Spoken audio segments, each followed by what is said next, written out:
views and opinions expressed in this program are those of the participants and do not necessarily reflect the views of BronxNet or the program underwriters. Hi everyone, this is Eileen Newman. I'm your host for Mission BX, a program dedicated to looking at and featuring some of the wonderful work being done by nonprofits in the Bronx. This month we're visiting Banana Kelly, and we're going to be talking with Harry Dorenzo, the ED of Banana Kelly, and also Pat Swann from New York Community Trust, who has been a longtime funder of the organization. In addition, we'll be talking to community activists who are living in the houses and also who are working at Banana Kelly. So join us for this very special trip to the Bronx.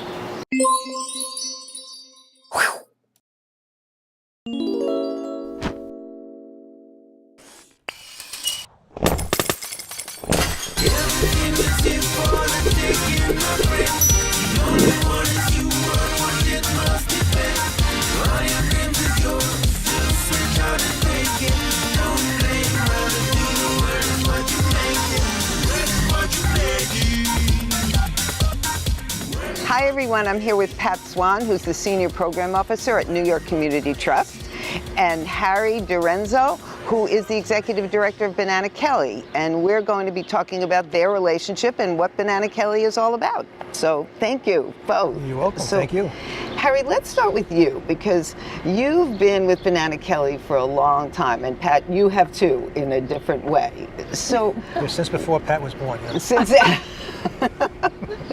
So, Harry, tell us about the history of Banana Kelly and also how it got this name. All right, so Banana Kelly started about actually this is our 40th anniversary year. Oh, so perfect. It started at a time when the landlords were abandoning the Bronx and the city was bankrupt and basically heading towards receivership by the state of New York. In a period of time when the city was actively pursuing a policy of planned shrinkage. Basically, let's just tear down all the buildings, relocate the remaining people to other areas, and then just blacktop it and save it for the future. So Banana Kelly started out as a group of residents from Kelly Street, actually from a particular part of Kelly Street that's shaped like a banana. So it was always called Banana Kelly. That's where the name Banana Kelly came from. And these people refused to move, adopted a slogan, "Don't move, improve."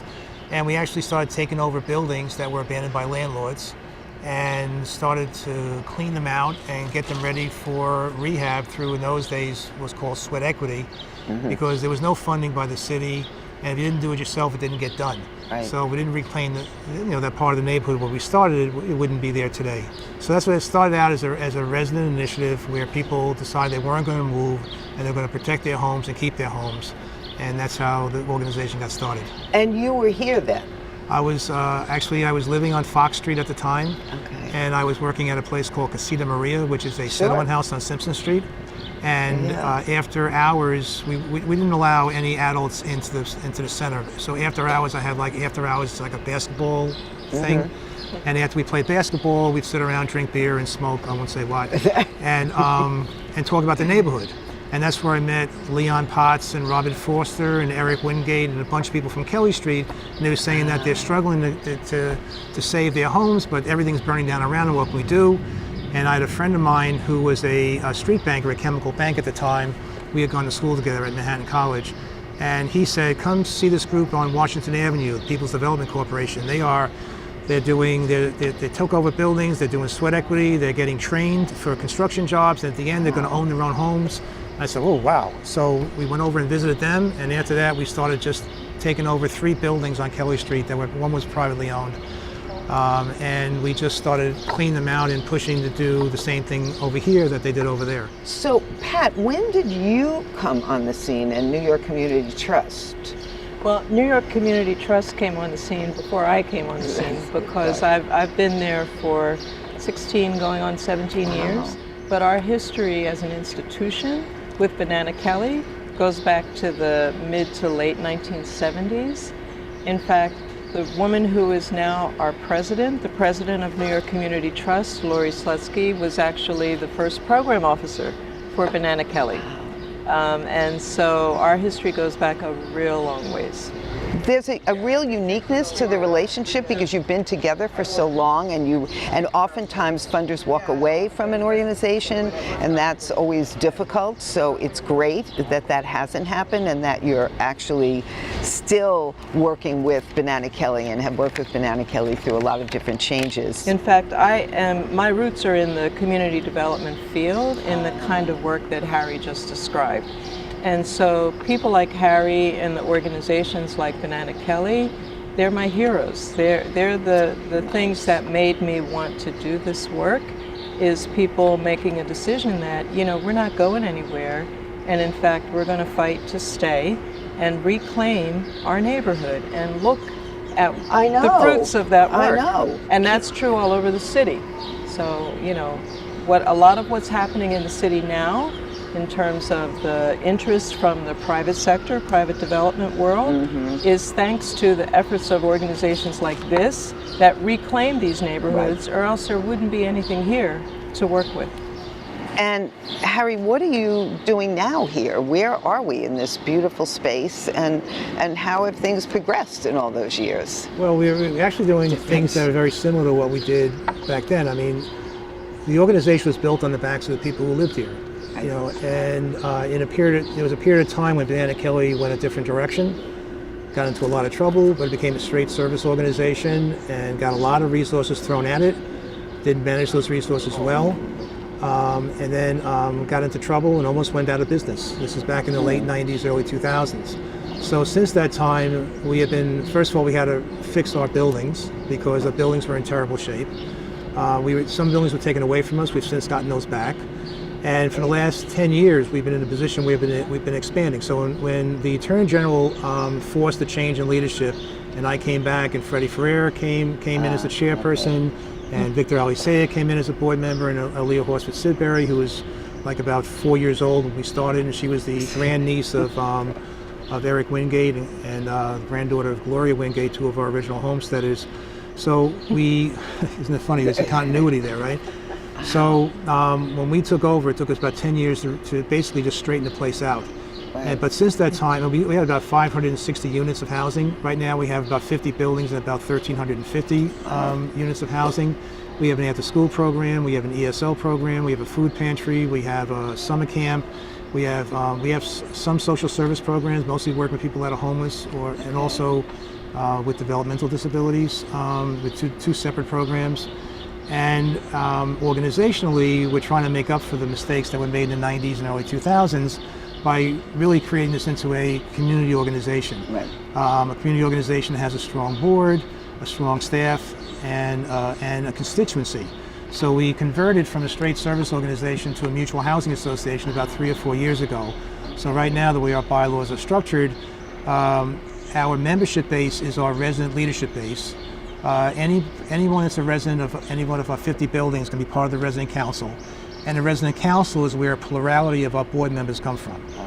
We're also in the process, thanks to funding from New York Community Trust, of creating a community land trust. The city wouldn't let us do it in a conventional way. So because we're part of the citywide collaborative called Joint Ownership Entity of New York City, we created a separate membership for CLTs, for Community Land Trust, and we're going to be basically, as we work with Joe, the land will be retained by the HDFCs, which are housing companies. That will be controlled by the Banana Kelly Community Land Trust, which will be controlled by the leaders and residents of our neighborhood. Great. So we're trying to basically, we believe an institution is the vehicle by which a community's agenda is accomplished. And so to become, I think, a real community institution, we believe all these changes are necessary, working on them. And one of the things I appreciate about New York Community Trust is that they have been consistent for the 40 years that I've worked with them. I mean, their mission has focused on the kind of real deep and substantive community development work that we think is necessary, not just building a building or creating a mural, but actually, having real participation and real involvement by the stakeholders. That's very rare. And Pat, I know that there's been a lot of conversation about place-based funding. So is this something that you feel that the New York Community Trust is committed to, and that's why we're sitting here and you're still funding this organization? Yeah, we're a community foundation. So community is like built into our DNA.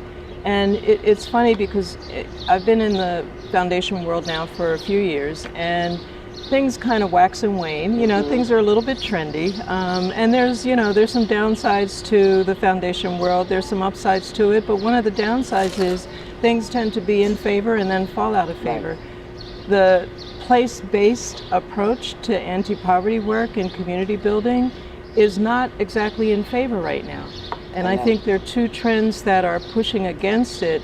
One is that with the internet, right, community means a whole different thing now, right? And then the other is that a lot of foundations look for projects that have what we call scale, which generally means big numbers. We want to fund a workforce organization that's going to train 250 people a year to get jobs. And so the place-based approach doesn't always produce those big numbers, but it produces a depth of empowerment that that we value and we think is important. And as I said, you can look around you and see the fruits of that kind of approach. Yes, absolutely, and we're going to be doing that. So we're going to talk to some of those people who are here. You should. So thank you. Thank you for this moment. Thank you. Okay. Your son wants to get a cat, but you're allergic. Do you A, prepare yourself,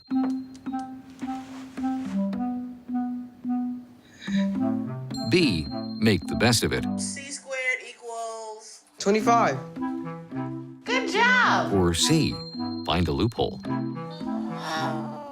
When it comes to parenting, there are no perfect answers, but that's okay, because you don't have to be perfect to be a perfect parent. Teens in foster care will love you just the same. Do you want to retire like a champ? Just like legendary basketball star Uncle Drew? Don't do him like that, Uncle Drew. You're already acing the game. You've got your dream ride. Don't be slamming my door. Sorry about that. You just did the same. Gotta get the boys. Your dream vacation and your dream team. And now you can make your retirement just as legendary. I get buckets. Get the tips you need to get on track at aceyourretirement.org.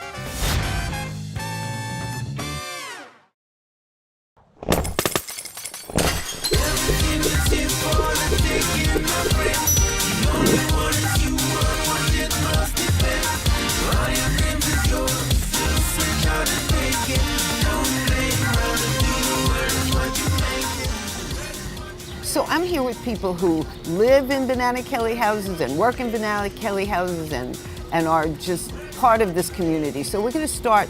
Hope, let's start with you and just have everybody say their name and just briefly what you do and what your connection is to Banana Kelly. My name is Hope Burgess. I am the Chief Operating Officer at Banana Kelly. Great. Hi, I'm Gregory Jost. I'm the Director of Organizing here at Banana Kelly. Hi, my name is Wanda Swinney. I'm a resident leader and board member of Banana Kelly. Okay.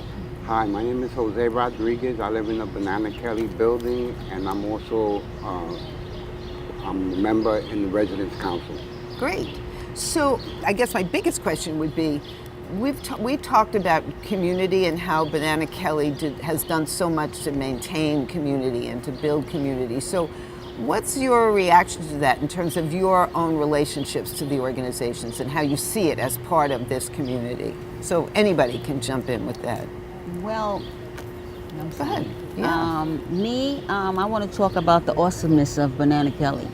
Okay, collectively they bring people together through infrastructure, community rooms, space, because a lot of times we have to have somewhere to bring people together to hear the voices of others.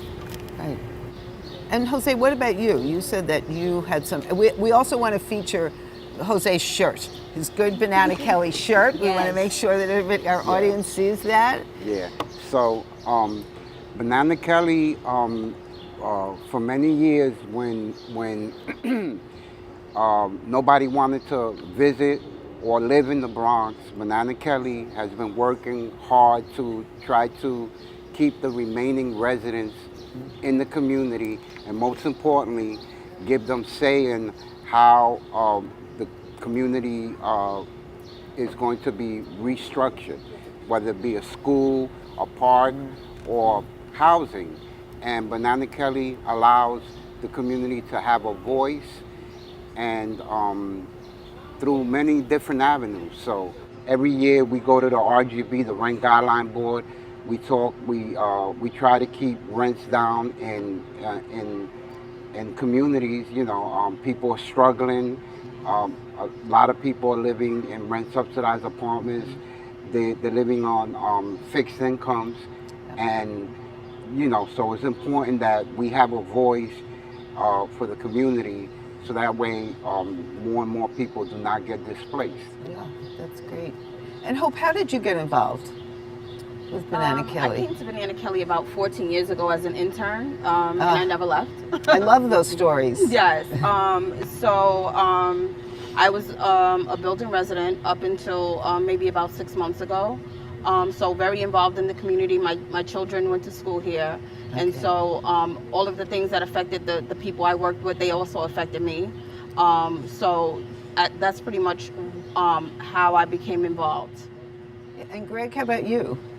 So I'm pretty new here. I just started in January, but I've known Harry for a long time, and I know the work of Banana Kelly, and always been really inspired by it, because there's such a working for a number of different nonprofits and community organizations in the Bronx for many years, thinking about exactly that, like the concept of community, like how do we intentionally keep folks who are directly impacted, who live in the buildings, who are struggling with the things going on, at the center, who are with decision-making power, that we're, as the staff, accountable to our residents in the end of the day.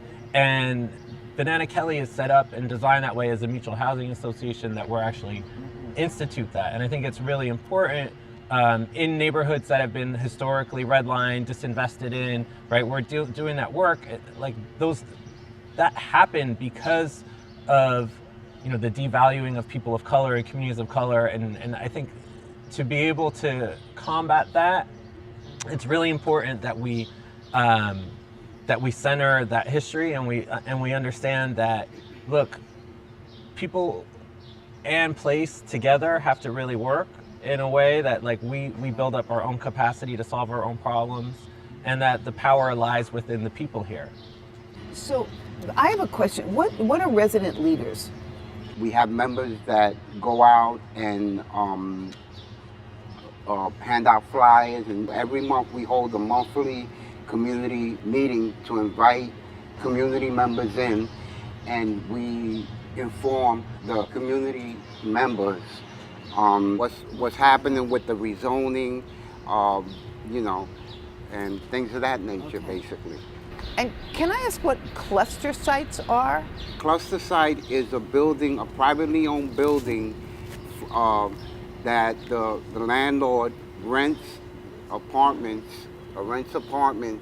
out that supposedly should be rent stabilized apartments, mm-hmm. and rents them to the city for like 3 times the amount of rent.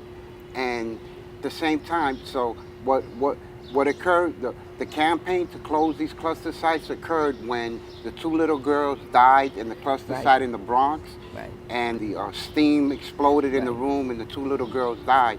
And so the mayor was holding a meeting at a school, and we did a candlelight vigil, and that was about a year ago. And fast forward through continually campaigning, putting pressure, the mayor just announced that he's going to be closing 30 cluster sites down. That's and right. We're not going to stop with the 30. Of course, we want all of them closed. Right, right. So I just have one last question for all of you. I wish we had more time, but this is a beauty. I mean, we're sitting here in this great garden with the birds singing. How have any of you been involved with this and the creation of this? And do you come and sit and have lunch here? We don't have lunch here, but the children in the after school in the summer camp, they do use the space. They come back here and they have picnics, and they also use the computers that are in the community room here. Okay. And the idea behind it too, and Wanda, you should speak to this about your building as well, is that we organize the tenants in our buildings, and so that the tenants here have a say over, like, well, what do we want this space to do? Okay. And what are the problems in our neighborhood that we can use this as a hub to bring people together and think about, well, what's going on here? How can we solve that problem? We got to bring people together first, and we could do the gardening, and we can do barbecues, and we can do some classes and computer things in that space. Workshops. But I think you should talk about what's going on by your where's garden. your building, Wanda? It's 331 East 146 between 3rd and College. Oh, okay. In the Bronx. Yeah. The zip code is 10451. And what we do is we do a lot of outreach. We have farmers markets where we give out the food, the produce to the tenants for free. We have workshops where we have informational tables. We have grillings. We bring the community together, beautifying the community. And right now, as we're speaking, we're having a project that's coming out right now to do more transformation to the garden. It's a beautiful thing. Yeah. It's really a beautiful thing. I'm so grateful for the support of Banana Kelly, okay? They do a lot of things to help a lot of us, people in the community, and it means a lot, And also, I want to talk about community land trusts as well. So, Banana Kelly has been, with the help of Melissa Mark Viverito, that was she just city council, the city council member, the speaker, right? She, with the help of her, were able to start the El Barrio Community Land Trust, right. And so that's very important because those buildings, they were being managed very poorly, and went into the buildings, organized the tenants, made a community land trust, and just pushed for CLT, the community land trust, and eventually that was a victory. And so the idea of Banana Kelly is to try to have the community have a say in where they live. Yeah. And unfortunately, there should be more Banana Kellys, but there's not. But the work that's being done is invaluable. I just want to say one more thing, if it's okay. Where I am, even though the garden is beautified and all those things, we also have a situation in the neighborhood, in the community, where we have a lot of addiction going on, needles being found on the grounds, unsafety for the kids, the children, and things like that. And I'd like to see a change in that, something different to happen, because it takes a community to raise a child, So those are some of the things that are my concerns with, the community. Yeah, but the fact that the community is a community can hopefully lead to that we can just think about collectively. We know we don't want it to be, like the really strong police response like we've had in the past. But it's folks know that. Out. But we really have to think, and we can be inspired by the work that other folks have done around addiction and usage, and but having the garden be that hub for, it's literally right across the street. They put in one of those boxes for a needle exchange box, which is, on the one hand it's good, but it's not enough, right? That we have to do a lot more. Yeah. And they have a lot of organizations that kind of provide services. However, if people don't have a place to stay, it's really hard to go to school every day. It's really hard to maintain a job if you're homeless, and so by having say in the community is very important. You have soup kitchens, right? So organizations just drop soup kitchens basically anywhere they want to. Like Banana Kelly has a soup kitchen in one of the buildings, which is really important because, the servicing, we know the need. We live in the community. We know the need where the soup kitchen is best going to service the community, and you have that voice, right? We we have the insight. We live here, right. if you don't ask if you don't ask the community, you know, like for many years it's been they haven't been investing. Right. Now all of a sudden, the Bronx is the place to be, and they want to do all these investment. Well, we're here to say that. Well, we wanna have a say in it. You know, whatever you're going to build, we need to be part of the bargaining, the decision making as well.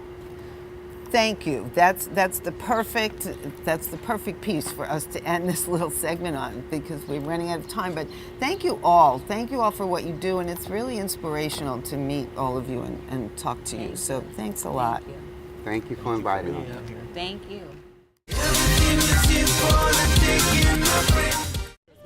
Leaving hot coals improperly extinguished can cause a wildfire. Hey guys, it's Smokey! It looks as if Smokey is going to use the drown, stir, drown and feel technique. After the first drown, a good stir. Next, another drink. And finally, a close feel. Is it cool? Okay. Yeah. Hey Smokey, catch! Oh, my bad, Smokey. Only you can prevent wildfires.